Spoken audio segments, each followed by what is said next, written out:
9 matchs au programme cette nuit, une carte intéressante qu'on va décortiquer et analyser ensemble juste après l'intro.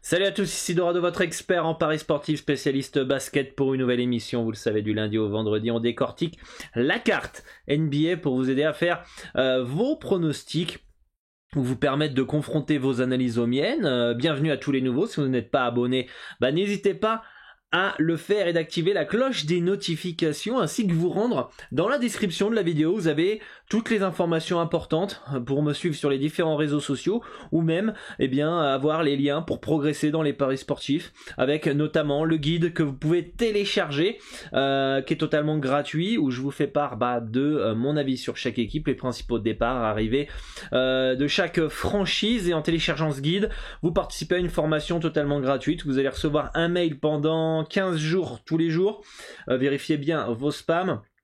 Et je vous fais part de comment j'analyse un match, comment je détermine un handicap, comment je détermine ma stratégie, quelle est l'approche à avoir dans les paris sportifs, les pièges à éviter en NBA, comment ça s'appelle, les sites que je peux utiliser pour analyser, les sites pour les blessés, etc. Bref, une formation que j'ai essayé de faire la plus complète possible pour aider les novices à apprendre à parier ce championnat NBA qui est très complexe, qui est très difficile, qui est très épuisant, qui est très éprouvant, et aussi pour les autres qui ont un peu plus d'expérience, voir un peu comment je travaille et peut-être de s'inspirer dans leur propre pronostic. Donc n'hésitez pas à télécharger ce guide dans la description de la vidéo, le lien est dans la description.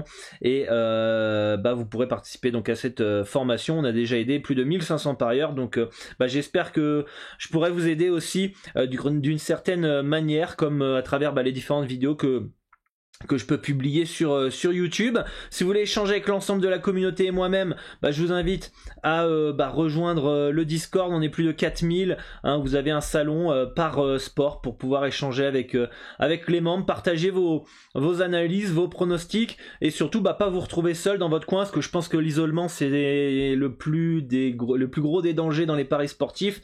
C'est là où on peut se renfermer sur soi-même, tilter et creuser sa tombe entre guillemets. Donc n'hésitez pas à rejoindre ce Discord, de lire les règles pour le bon vivre, et évidemment de vous présenter. Et ça sera avec grand plaisir qu'on vous souhaitera la bienvenue et qu'on essayera de vous aider au maximum à progresser dans les paris sportifs. On va faire le petit récapitulatif de la veille en NBA, j'espère que vous avez encaissé. Pour ma part, cette nuit, j'avais Memphis, comme je vous l'avais dit dans ma vidéo, et puis malheureusement, c'est pas passé. On a Atlanta qui bat les Bulls de Chicago. Le Heat, malgré l'absence de Jimmy Butler, le retour de KD, que j'avais oublié de préciser hier, puisque j'avais vu qu'il allait revenir. Et j'avais pas tilté j'avais confondu que c'était mardi de la semaine prochaine, et en fait c'était jeudi, vu que c'était écrit en anglais, Thursday, Tuesday, on peut en lisant vite fait vite confondre, et voilà, donc Miami qui fait la bonne petite perf de la night, malgré l'absence de Jimmy Butler, un troisième match en 4 jours et un back-to-back. Détroit qui s'impose à Toronto. À chaque fois que Dwayne Casey revient à Toronto, il y a une petite surprise, et on l'avait un peu annoncé hier, que Détroit pouvait s'imposer, et à chaque fois ça gagne à l'arrache, sur un petit poil de cul. Là on a 2 points d'écart. Je crois qu'une fois il gagne à la dernière seconde sur un tir de Blake Griffin, etc., ou je sais plus de qui. Il gagne pas tout le temps à chaque fois qu'il va à Toronto, mais généralement c'est un match assez spécial pour lui, parce que pour la petite anecdote, Dwayne Casey était entraîneur de Toronto, il a été meilleur entraîneur de la saison, il s'est fait virer, et là, il a été remplacé par Nick Nurse, qui ont été champions derrière par la suite, donc qui a donné raison finalement aux dirigeants de Toronto, mais lui il a un petit peu en travers la gorge. Les Mavericks qui s'imposent face aux Warriors, vivement que Klay Thompson et Draymond Green reviennent du côté de la baie. Sacramento qui s'impose à San Antonio, et les Clippers qui mettent une fessée aux Lakers. Donc dites-moi en commentaire ce que vous aviez. Je sais que vous étiez beaucoup avec moi sur Memphis cette nuit, avec l'absence de Jaylen Brown. Donc bon, bah tant pis, hein, c'est comme ça. Next, c'est toujours un petit peu frustrant en NBA. Pour ma part, j'avais joué contre Memphis il y a pas longtemps où il a marqué 55 points. Donc voilà, quand j'ai joué contre Memphis, on a eu un Ja Morant en feu bouillant et hier il a pas été bon. Bon, c'est comme ça. Qu'est-ce que vous voulez? On a 9 matchs aujourd'hui en NBA, une carte intéressante, hein. J'ai déjà validé 4 ou 5 bets sur le club de basket-pronostic.com, donc vous pouvez le retrouver sur le site, le lien est dans la description. On va commencer avec le premier match, Détroit face à Indiana, donc Détroit dans un troisième match en 4 jours back-to-back après sa perf à Toronto hier, qui reçoit Indiana qui décevant, hein, clairement décevant cette année, qui a essayé de bouger les choses avec Sabonis qui s'est barré, on repart un petit peu sur une reconstruction du côté des Pacers. Le retour de Brogdon a fait un peu du bien à cette équipe aussi pour apporter un peu d'ordre. Je pense qu'il va falloir trouver un petit peu les rôles parmi les différents joueurs. Je pense que le chantier n'est pas fini. Je pense que le prochain à partir, ça va être soit Brogdon, soit Miles Turner.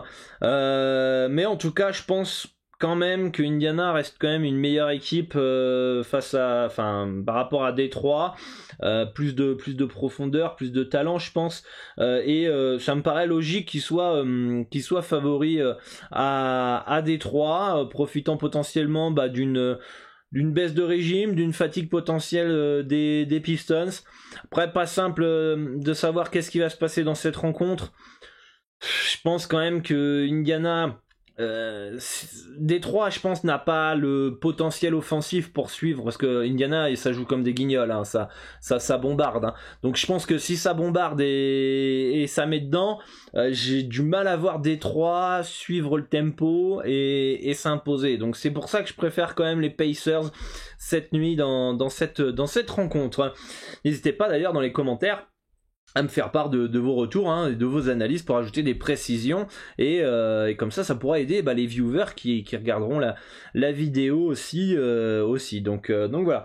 Cleveland qui se déplace à Philadelphie, les débuts de James Harden sont réussis, 3 victoires je crois, 3 victoires convaincantes pour les Sixers, avec un duo très complémentaire, un poste extérieur très difficile à stopper avec un intérieur qui est peut-être un des meilleurs, peut-être pas le meilleur, mais au moins en tout cas un des meilleurs de la NBA, et qui pose beaucoup de problèmes, hein, ce duo.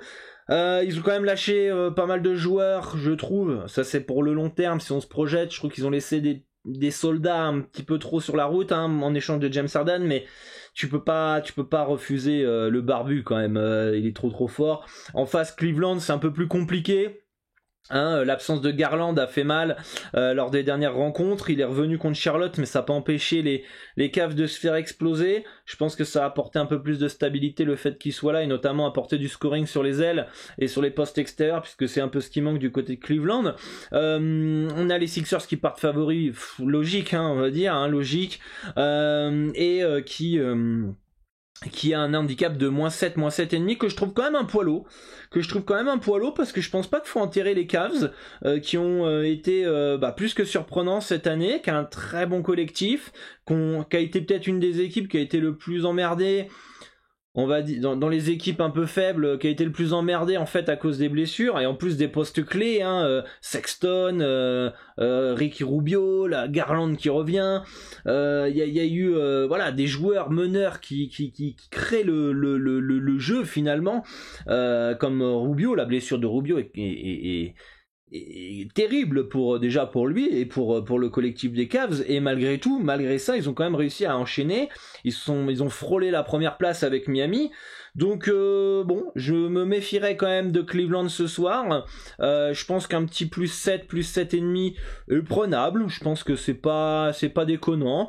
Je pense pas que ça sera potentiellement une partie de plaisir pour les Sixers. Ça peut être un match un petit peu compliqué, un petit peu plus serré que prévu.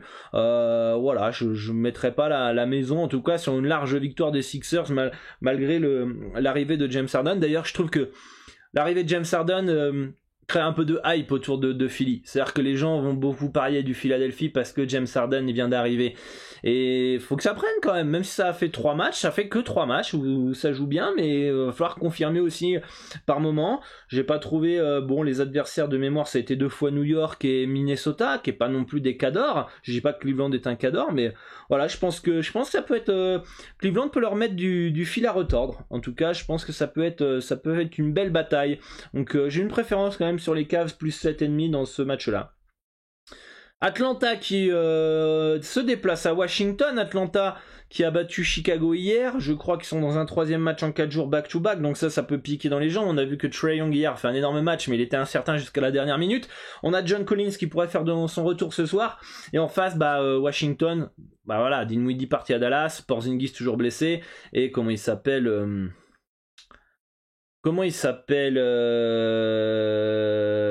Bradley Beal, voilà. Bradley Beal qui est forfait. Donc Washington, c'est un peu roue libre. Hein.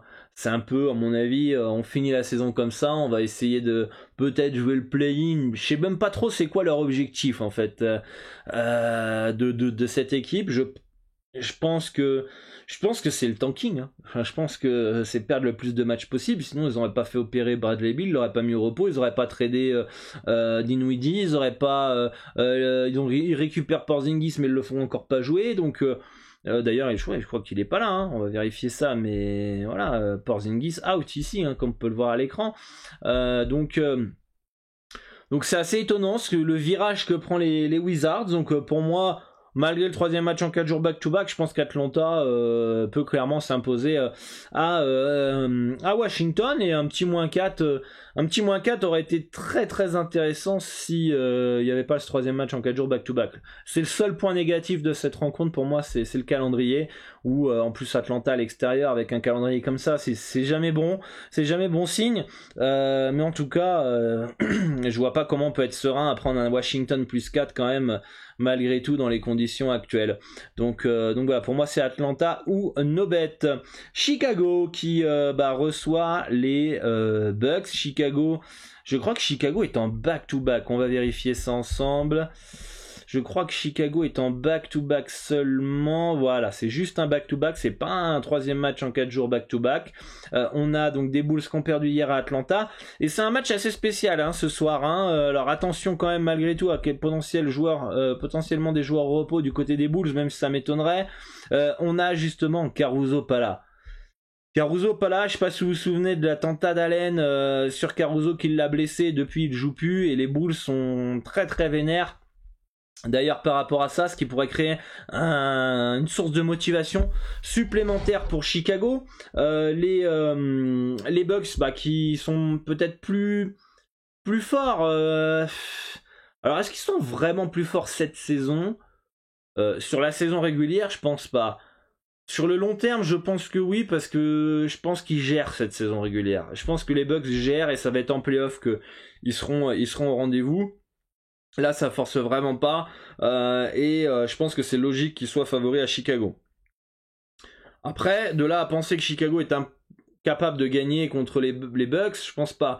Et avec le petit surplus de motivation du côté de Chicago, je me dis qu'un +5,5 à 934 peut être pas mal. Je me pose la question aussi, qui va stopper Giannis Antetokounmpo. Vous avez 4 heures, le lien répondez dans les commentaires, mais ouais, compliqué, parce que Giannis il risque de faire un massacre. C'est pas DeRozan qui va le stopper, c'est pas y a qui pourrait le stopper, parce qu'il va être dans Javonte Green peut-être.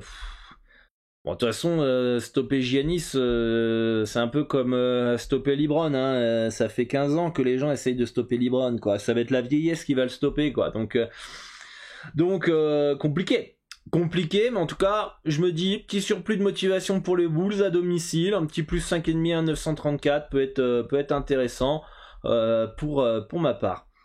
Toronto qui reçoit Orlando, les Raptors qui ont perdu hier contre Détroit, donc c'est là ils jouent l'avant-dernier je crois. Orlando en tout cas une autre équipe de merde. Van Vliet n'est pas là du côté des Raptors, donc ça c'est une mauvaise nouvelle. Anunoby aussi, donc il y a quelques absences quand même de taille, mais voilà, quand même, faut pas déconner, ça reste Orlando, tu viens de faire un petit dérapage cette nuit, tu dois t'imposer. T'as pas le droit de perdre contre le Magic. Malgré tout, j'ai regardé quel handicap j'ai mis, mais j'ai pas compté. Moi, j'ai analysé comme avec Van Vliet, donc du coup, j'aurais pas, à mon avis, pas le même H.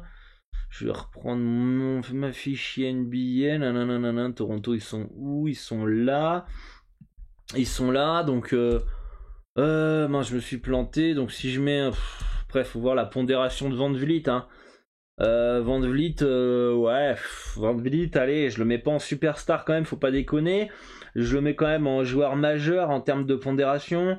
Ça me ferait du -7 pour Toronto. Et on a combien? Bah, on a du -7, donc pour moi, il n'y a aucune value, hein. Aucune value sur les Raptors, c'est plutôt bien placé. Et voilà quoi, donc bon, pour moi, no bet sur ce match-là. Toronto à 1,378, on l'a vu hier quand même contre Détroit, donc sait-on jamais. Et pour moi, c'est une équipe qui est en sur-régime, les Raptors, et qui ne risque pas de faire grand-chose en playoff en tout cas. Donc pour moi, c'est un no bet ce match-là.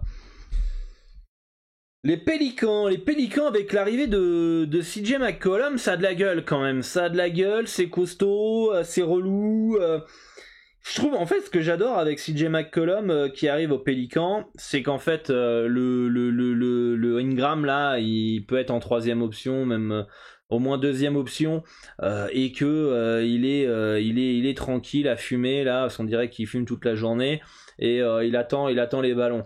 Et du coup, je trouvais que les Pélicans, avant l'arrivée de CJ McCollum, c'était sur les postes extérieurs, et notamment fautif à Ingram, hein, c'était mou, quoi. C'était mou, ça manquait d'agressivité, ça manquait de hargne, ça manquait de tout ça, et je trouve que il prend les choses en main, notre ami CJ McCollum, il apporte de l'agressivité, il apporte un petit truc en plus, en fait. C'est ça, la petite grinta en plus, et qui fait que ça booste un petit peu les troupes.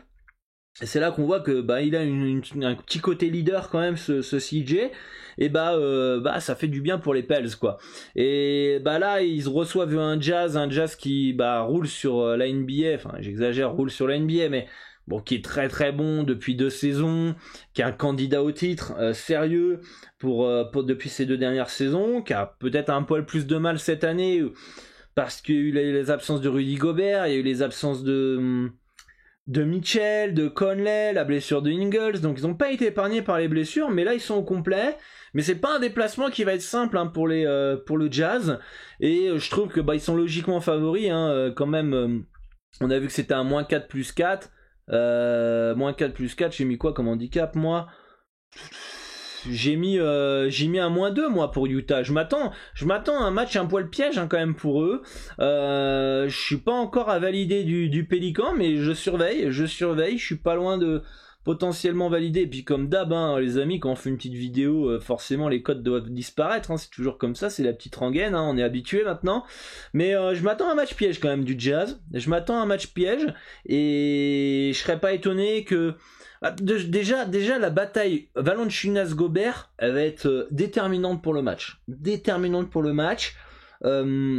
Et celui qui arrivera à prendre le dessus, ou limiter, ou provoquer des fautes à l'autre, etc., va donner un avantage à son équipe. C'est un duel qui est important. Le duel Mitchell-CJ McCollum va être aussi important.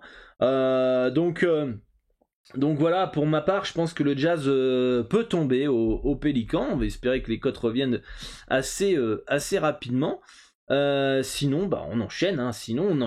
OKC qui reçoit les Minnesota Timberwolves. Minnesota qui est chaud aussi en ce moment. Voilà, comme je vous l'ai dit depuis quelques temps, D'Angelo Russell, il avait jamais été aussi en forme, en fait, physiquement, même s'il est loin de son niveau à Brooklyn et tout ça.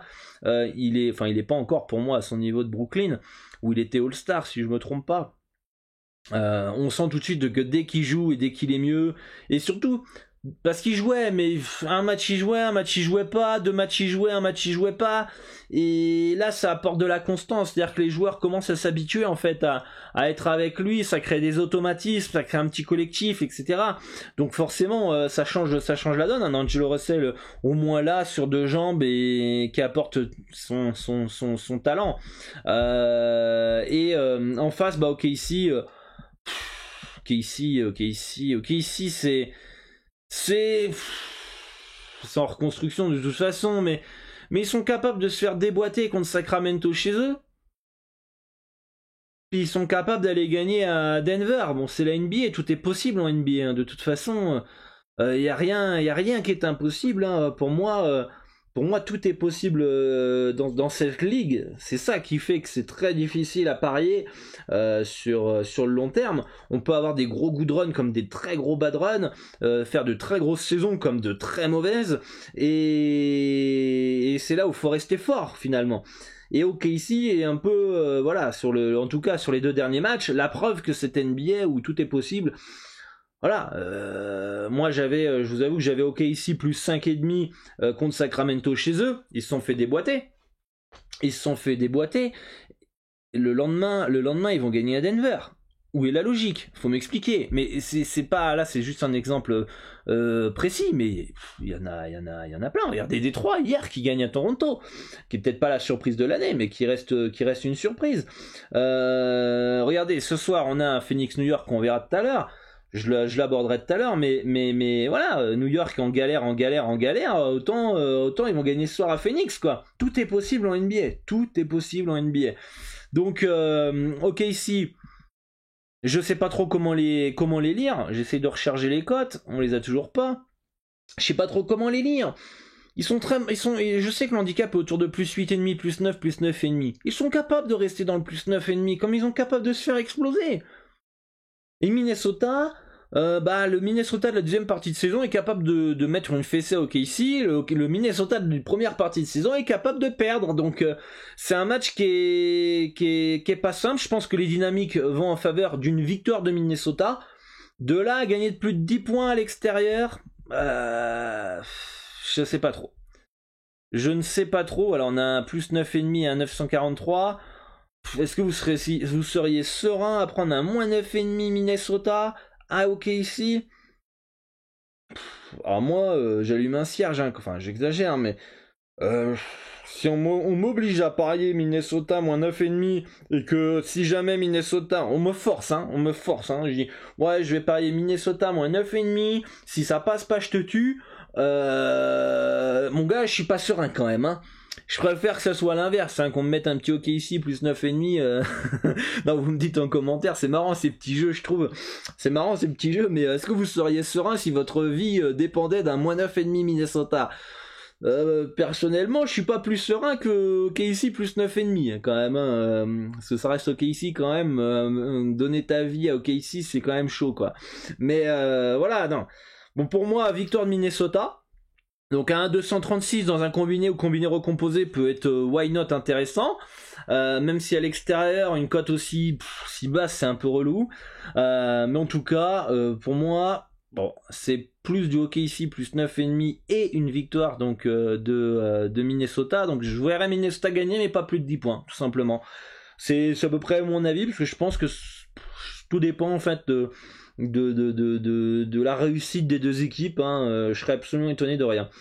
Denver face à Houston. Denver qui après avoir flanché face à OKC, hein, reçoit une autre équipe de merde, Houston qui a failli battre Utah d'ailleurs, hein, comme quoi la NBA tout est possible, hein. Ils ont perdu après prolongation, donc voilà. D'ailleurs Houston avait gagné à Utah, hein, rappelez-vous, donc en NBA, les gars, tout est possible. Clairement, c'est vraiment un championnat où je serais étonné absolument de rien. C'est assez rare. La seule fois où je me suis vraiment étonné, et encore, ça peut vous montrer encore à quel point tout est possible en NBA.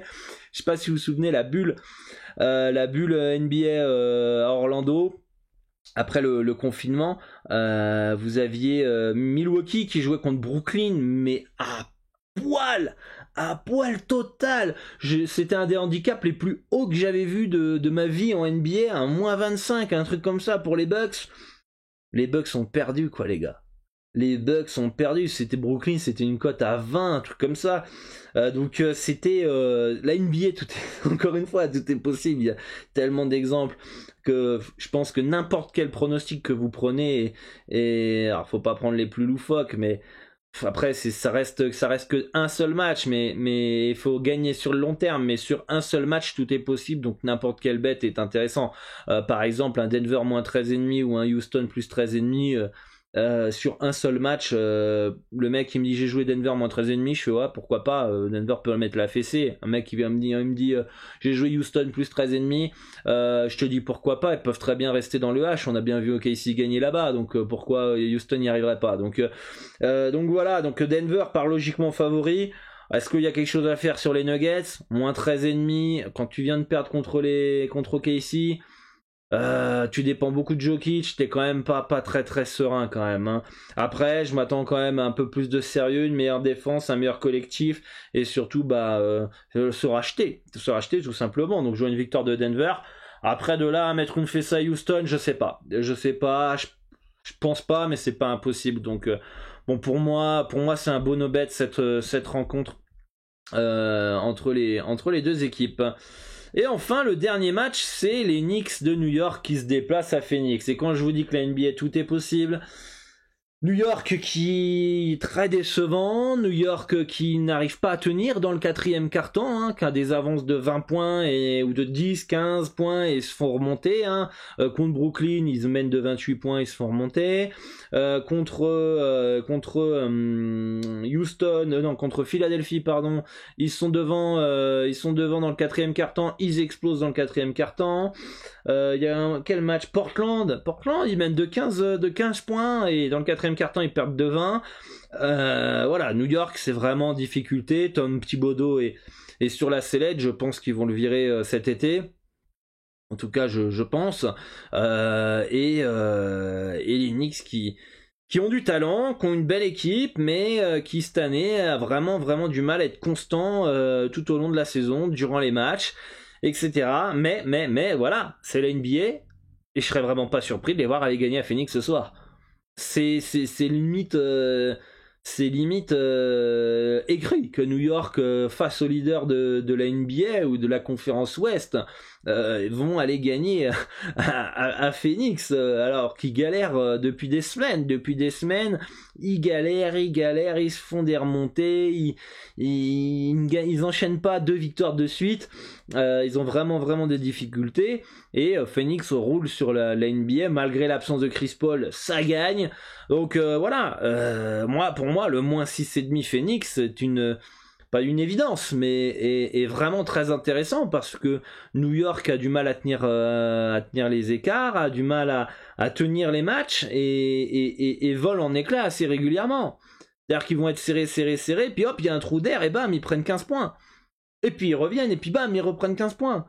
Ou alors ils sont devant de 10-15 points, et hop, ils s'écroulent totalement et s'inclinent. Donc pour moi, préférence Phoenix moins 6,5 à 1,925, parce que pour moi, plus fort, plus régulier, plus costaud, plus de cohésion d'équipe, à domicile, face à des Knicks où on sait pas trop où ça va. D'ailleurs, je vous invite à aller voir la chaîne YouTube de First Team, qui est une chaîne YouTube qui a été créée par Erwan Abotret et Thomas Dufan, qui retrace l'actualité NBA évidemment. Et il y a une interview ce dimanche d'Evan Fournier, et je crois qu'à un moment Erwan lui pose une question, si voilà, il y a les rôles qui sont bien définis à New York, est-ce que Tom Thibodeau te voulait vraiment, comment ça se passe en interne. Donc on aura des choses très intéressantes sur la saison de New York, on en saura un peu plus je pense ce dimanche pour l'interview. Donc voilà, mais en tout cas pour moi, préférence Phoenix, parce que je peux pas partir sur du New York face au leader, au finaliste de 2021 dans ces conditions, tout simplement. Donc préférence les Suns pour moi dans cette rencontre. Voilà, dites-moi en commentaire les amis ce qui vous plaît, et bonne chance à tous pour vos pronostics. On se retrouve sur le Discord, le lien est dans la description pour rejoindre la communauté, échanger tous ensemble. Une bonne ambiance, c'est cool. Et moi je vous dis lundi pour une nouvelle émission. N'hésitez pas à rejoindre le Telegram. Le lien est dans la description, puisque parfois le week-end je peux vous faire une note audio sur les analyses des matchs du jour en NBA. Donc n'hésitez pas à le rejoindre. Voilà, à très vite, bonne chance à tous et à bientôt.